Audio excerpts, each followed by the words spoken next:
Hi guys, DFX here. I got a lot of response from the last video I did talking about my memories from the Denver Starfest convention. So I thought I'd do a little follow-up. It's been a couple weeks since the final Starfest convention. I just wanted to share some of my final memories from the convention, including the one that just happened. So, um, I get when I go to these things, I go early. So I got there Thursday evening, afternoon evening, and it was. I just spent that whole time in my room, just kind of doing some reflecting and stuff along that lines, and I just kind of was, I actually watched some Star Trek that I had on my laptop, but it was just kind of a reflection evening that Thursday when I got there. So yeah, it was a very cool convention. They went out with a bang, so to speak, and it's I don't think there's ever going to be another convention like Starfest. They're all throughout the whole weekend. People talked that they're trying to find a way to that will keep having get-togethers and um, stuff along that lines, even if it's not a convention. But we'll wait and see what happens next year. But I'm actually very happy that it ended, and it ended on a high note. So, I'm going to show you some of the things. I actually finally pinned down some dates and stuff on some of my autographs that I talked about in my last video. And here's the convention program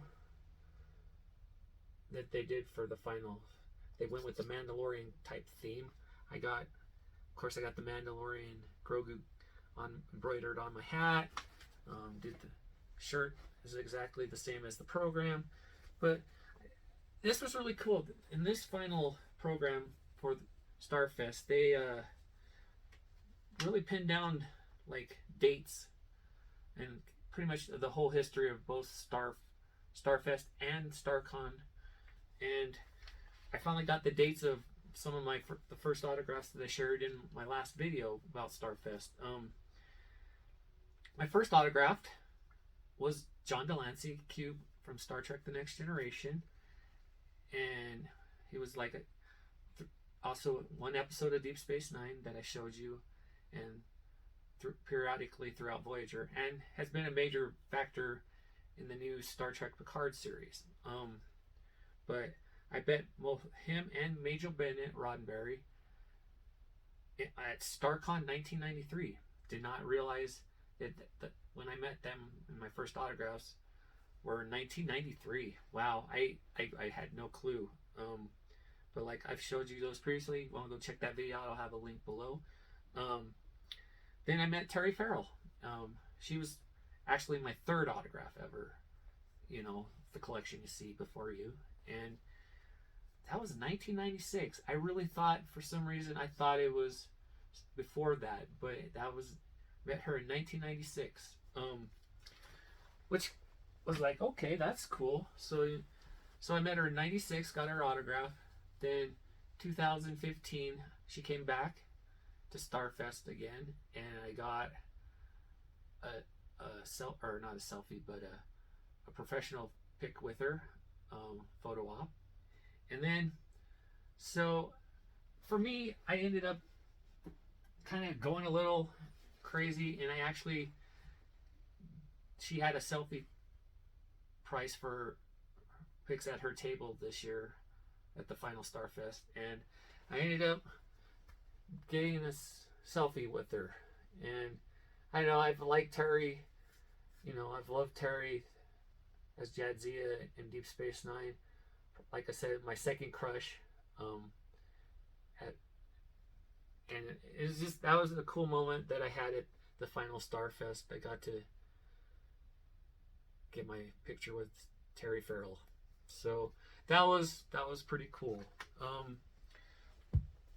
And I also got one other autograph and one other photo op. I didn't go all out on this one. I had already met Brett Spiner previous times. I think 3 or 4 previous times. I already have his autograph and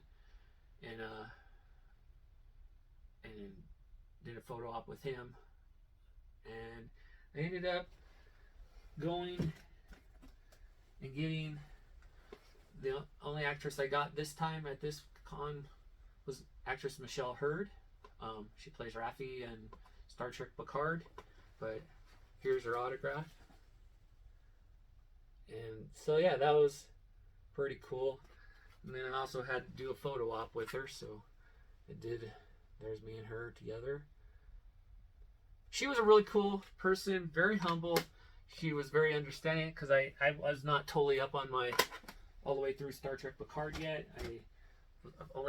And I'm still working on it slowly. I'm not a binge watcher like a lot of you people out there. I do it slowly and when I have the time. But yeah, that was pretty cool. And she was very understandable. I said, I'm not all the way through Picard season 2 yet. And she's like, totally get it. And she's like, we talked about how people just would binge watch stuff during the pandemic, and they don't do that so much now because everybody's back to work. Most people are back to work, but that was really cool. I'll have a picture reel after this little video, just showing you the costume contest. There was a cosplay costume contest, and just pics from around the convention. It was quite a memorable experience. I don't think like I said, I don't think there's ever going to be another convention like Starfest. It was memorable. A highlight that I found later on, and me and my family and friends did not stay all through the ending of the convention on Sunday. We ended up leaving early, and that we left on a high note. There was a great tribute to the MC of the convention named Kevin on Saturday night before the costume contest, and then they did a really cool retrospective of the 45 years Starfest, StarCon had been going. Really good, and that video's out there too. If you guys want to take a look at that, maybe try to link it below so you guys can check that out. But yeah, it was very memorable convention. Like I said, I met my wife there, and then we both shared some tears and some memories after the convention or after the costume contest on Saturday night, and it was just really special. I just wanted to get on here and there's actually a video out there. Brent Spiner was the final guest on Sunday afternoon, and he thanked everybody and ended his little Q&A with a performance of Happy Trails. And I'm just like, I'm glad that somebody recorded that moment and put it out there on YouTube. And I'm kind of, but I really left on high note on Saturday evening. But I don't know, lots of good memories. And I'll share, stay tuned, I'll share some pics with you. But I just wanted to do this brief little video showing you kind of how my convention experience was on the final Starfest in Denver, Colorado. Stay tuned, got some more stuff coming, and until next time, live long and prosper. I know you told your friend you're not okay, and tell me what's wrong and why you never said you felt that way. And guess you're trying to stay strong and fake a smile until I look away.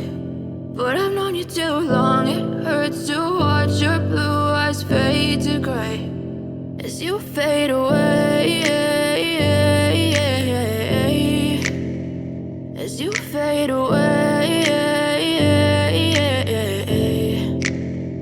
yeah, I'm about to fade away. Cause every time I wake up I feel like it's Monday. Something's going wrong with all the chemicals up in my brain. All of a sudden I don't look at anything the same way. Gotta build up of my thoughts sitting in an ashtray. I'm sorry that I'm so inconvenient, okay. Just let me be me and I'll stay out of your way. I can see the way you look at me, I'm such a disgrace. I never really asked to be brought into this place. You wanna love me? Well then baby, have a taste. All the highs and the lows, no you'll never be the same. I don't really wanna hurt you, but I can't control the pain. If you're sticking by my side, maybe we could be okay. Okay, maybe you could be the change I need today. I promise that I've never felt this way. I really hope that you will choose to stay through all the pain. I know you told your friend you're not okay, and tell me what's wrong and why you never said you felt that way.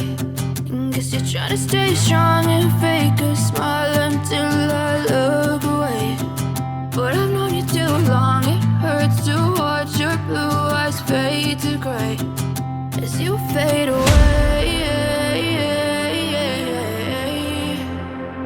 As you fade away. As you fade away.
As you fade away.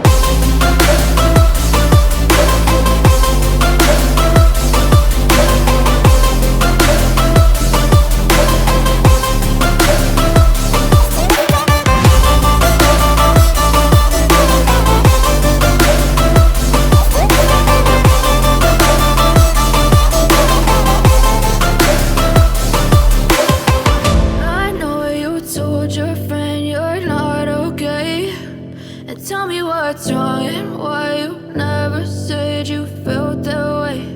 And guess you're trying to stay strong and fake a smile until